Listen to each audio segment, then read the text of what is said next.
Let me be direct with you from the outset, because what is unfolding along the Syrian-Iraqi border right now demands directness. Everyone is focused on Gaza. Everyone is analyzing the ceasefire negotiations, the humanitarian corridor discussions, the United Nations resolutions, but that is not where the next phase of this conflict is being decided. What is being decided right now, today, May 12th, 2026, is happening 600 kilometers north of Gaza, in a strip of desert terrain that most Americans could not locate on a map if their lives depended on it. I am looking at intelligence reports that have been circulating among regional military analysts for the past 96 hours. And I need you to understand what they show, because what they show is not a diplomatic initiative. It is not a peace process. It is not a de-escalation framework. What they show is the confirmed movement of approximately 500 rocket systems from Iraqi territory across the border into eastern Syria, specifically into positions within 45 to 65 kilometers of the Israeli-controlled Golan Heights. These are not symbolic gestures. These are not defensive postures. These are offensive deployments designed for one purpose, and that purpose has nothing to do with what you are hearing on CNN or reading in the New York Times. In the next 20 minutes, I am going to walk you through exactly why this deployment represents the most significant shift in regional military posture since October 7th, why the Israeli Defense Forces Northern Command has quietly moved 2 additional brigades to forward positions in the past 72 hours, and why this matters to you personally, whether you realize it or not. This is the analysis you are not getting anywhere else. Subscribe now if you have not already, because what we are about to cover is being actively discussed in classified briefings in Tel Aviv, Baghdad, Damascus, and Tehran at this exact moment. Let's start with geography, because if you do not understand the terrain, you cannot understand the threat calculation that is keeping IDF Northern Command awake at night. The Syrian-Iraqi border is approximately 605 kilometers long, running northwest to southeast through some of the most contested and least governed territory in the Middle East. The specific area we are discussing tonight is the Al-Bukamal corridor, a roughly 80-kilometer stretch of border region that has functioned as a logistics highway for Iranian-backed militias since 2017. To put that in perspective, the distance from Al-Bukamal to the Israeli-controlled Golan Heights is shorter than the distance from Washington, D.C. to Philadelphia. This is not a remote frontier. This is artillery range from critical Israeli infrastructure, Syrian regime positions, and American military installations. The rocket systems that have been moved into this corridor are not improvised weapons. According to reporting by Reuters and confirmed by multiple Western military analysts, the primary systems include Iranian-manufactured Fajr 5 rockets with a range of 75 kilometers, Zelzal 2 systems with ranges exceeding 200 kilometers, and a smaller number of Fateh 1 and 10 guided missiles with precision strike capabilities. These are not Katyusha rockets being fired from pickup trucks. These are truck-mounted, GPS-guided systems capable of hitting specific buildings in Haifa, specific runways at Israeli air bases, and specific command centers in northern Israel with accuracy measured in meters, not kilometers. Commander Daniel Harrell of the IDF Northern Command has stated publicly, and I am quoting him directly here, that the militia deployments represent a qualitative change in the threat environment, not merely a quantitative increase. What he means by that, in plain language, is that the militias are not just bringing more rockets to the border. They are bringing different kinds of rockets operated by different kinds of fighters under a different kind of command structure than anything Israel has faced in this corridor since the Syrian civil war began in 2011. Subscribe if you are watching this and realizing you are not getting this level of analysis anywhere else. Now, let's talk about who actually moved these rocket systems and why the timing of this deployment is not coincidental. Announcement number one, the militias involved are not generic resistance groups. According to defense intelligence sources reported by Al Monitor and corroborated by regional officials in Iraq, the primary forces conducting this deployment are Kataib Hezbollah, Harakat Hezbollah al-Nujaba, and Kataib Sayyid al-Shuhada. These are Tier 1 Iranian proxy forces. They are not volunteers. They are not loosely affiliated resistance movements. They are professionally trained, Iranian-funded, Iranian-commanded military units that have been operating continuously in Iraq and Syria for over a decade. Kataib Hezbollah alone is estimated to have between 10,000 and 15,000 active fighters. That is larger than the entire active duty military of several NATO member states. The rocket systems were moved in convoys beginning on May 6th, continuing through May 9th, using the Al-Qaim border crossing on the Iraqi side and the Al-Bukamal crossing on the Syrian side. Satellite imagery analyzed by ImageSat International has identified at least 47 heavy transport vehicles making this crossing during this 72-hour window. Each vehicle was carrying between 8 and 14 rocket tubes, plus support equipment, ammunition, and personnel. Do the mathematics. That is not 500 rockets total. That is 500 rocket launchers, each capable of firing multiple projectiles. The total payload being positioned is estimated at between 3,000 and 5,000 individual rockets and missiles. Why does this matter? Because the IDF's Iron Dome system, which has been extraordinarily effective against rocket attacks from Gaza and southern Lebanon, is designed to intercept threats from known launching zones with predictable trajectories. The system struggles when faced with saturation attacks from multiple vectors simultaneously. A coordinated barrage of 500 rockets launched from Syrian territory, combined with simultaneous attacks from Hezbollah positions in southern Lebanon and Hamas positions in Gaza, would overwhelm Israeli air defenses. Not might overwhelm, would overwhelm. This is not speculation. This is mathematics. Iron Dome can intercept approximately 85 to 90% of incoming projectiles under ideal conditions.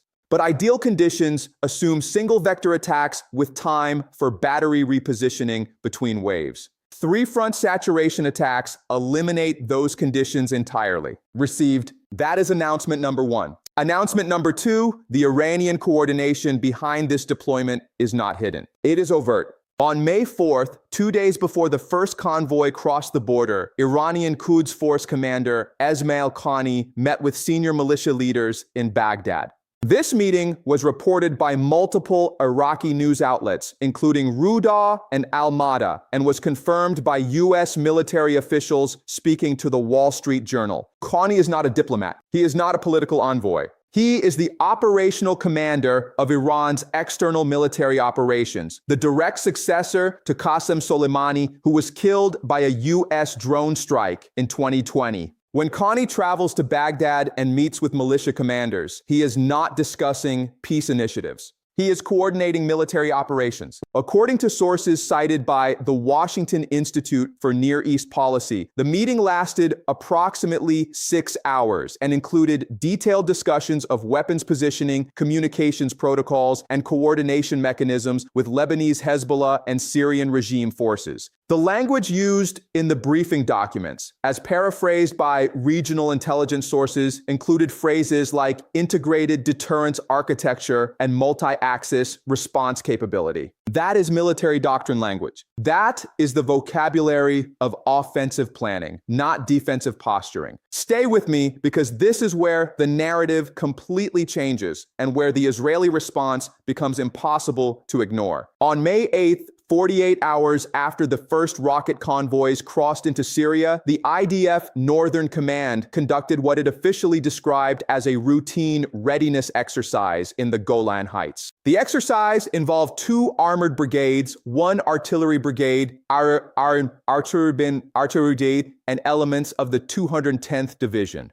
That is not a routine exercise. That is a mobilization. The Jerusalem Post reported that reservists in northern Israel received call-up notices via text message at 3 a.m. local time on May 8th. giving them 12 hours to report to assembly points. You do not conduct routine exercises by waking up reservists in the middle of the night. The Israeli Air Force has also increased the operational tempo of reconnaissance flights over Syrian territory. Flight tracking data analyzed by the War Zone shows that Israeli aircraft have conducted 23 surveillance missions over eastern Syria between May 8th and May 11th, compared to an average of 4 to 6 missions per week in the previous month. These are not random flights. These are pattern-of-life intelligence collection missions designed to map militia positions, identify command centers, and develop targeting packages for potential strikes. Announcement number 3, and this is the piece that almost nobody in the mainstream media is connecting correctly. The timing of this deployment coincides exactly with the collapse of the most recent Gaza ceasefire proposal. On May 3rd, the Biden administration presented what it called a comprehensive framework for a 90-day humanitarian pause in Gaza, including provisions for hostage release, aid corridor establishment, and phased withdrawal of Israeli forces from population centers. On May 5th, Hamas political leadership issued a public statement rejecting the framework, citing insufficient guarantees regarding permanent ceasefire conditions and reconstruction funding. On May 6th, the rocket convoys began moving from Iraq into Syria.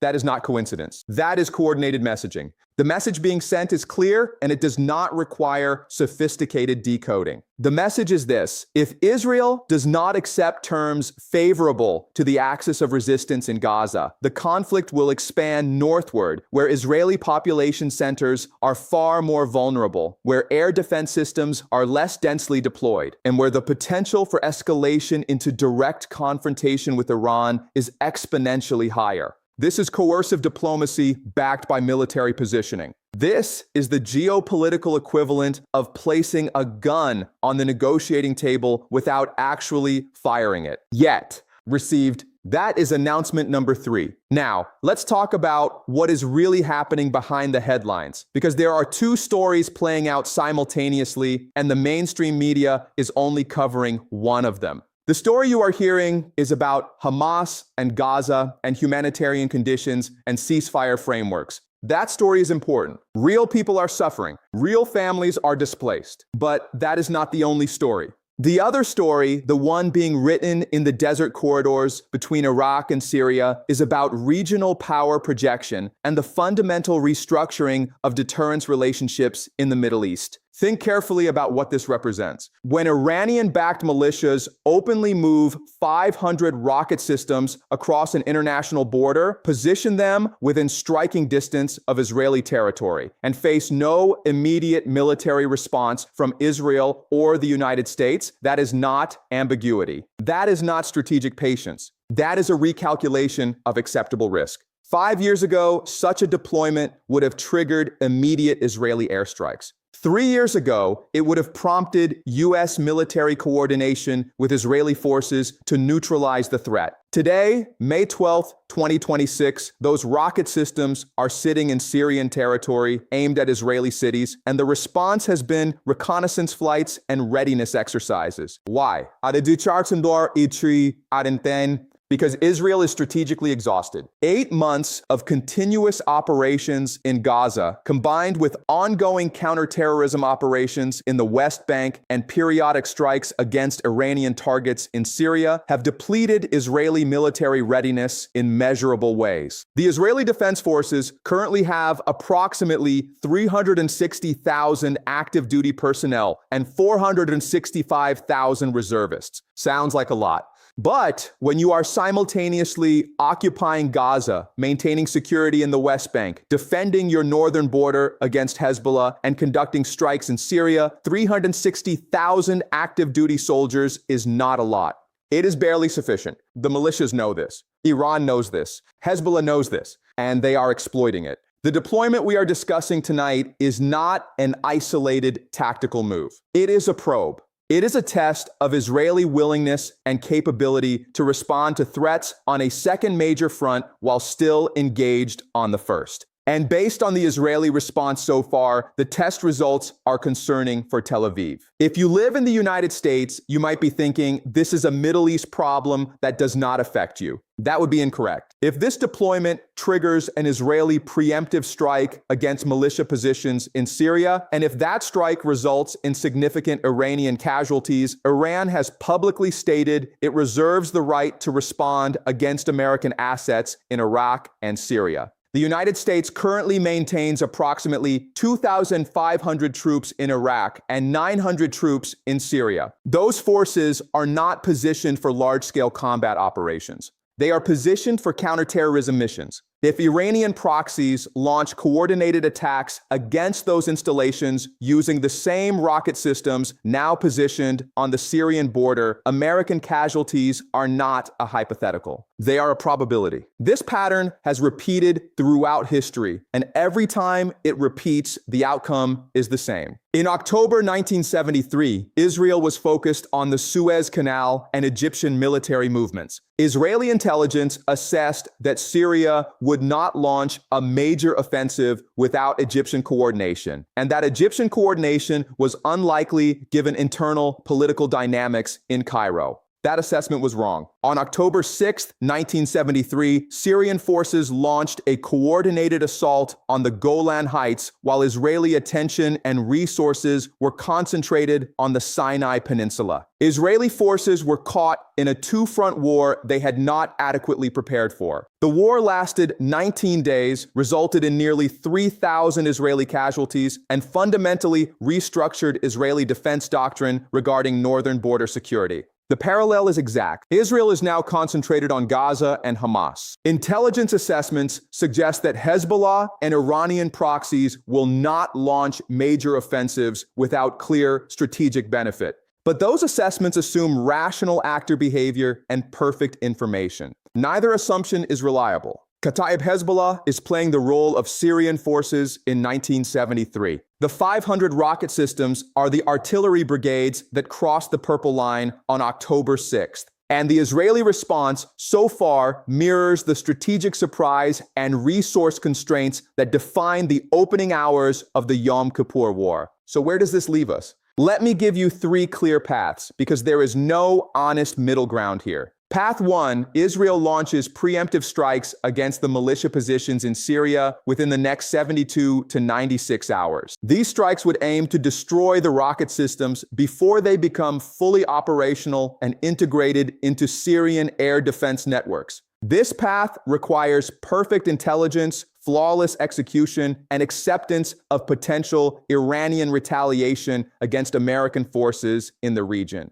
The likelihood of this path increases if Israeli intelligence identifies imminent launch preparations or receives credible intelligence that the rockets will be used in coordination with a Hezbollah offensive from Lebanon. I assess this path at approximately 40% probability. Path 2, Israel adopts a defensive posture, reinforces northern defenses, and attempts to deter militia use of the rockets through public warnings and limited demonstration strikes against non-critical targets. This path avoids immediate escalation, but allows the militia infrastructure to become permanent, creating a new strategic reality where Israel faces credible rocket threats from three directions simultaneously. This is the path of strategic exhaustion. It is the path you choose when you lack the resources or political will for offensive action. I assess this path at approximately 35% probability. Path 3, and this is the scenario that worries me most. The militias use the rockets in a limited probing attack, testing Israeli response without triggering full-scale retaliation.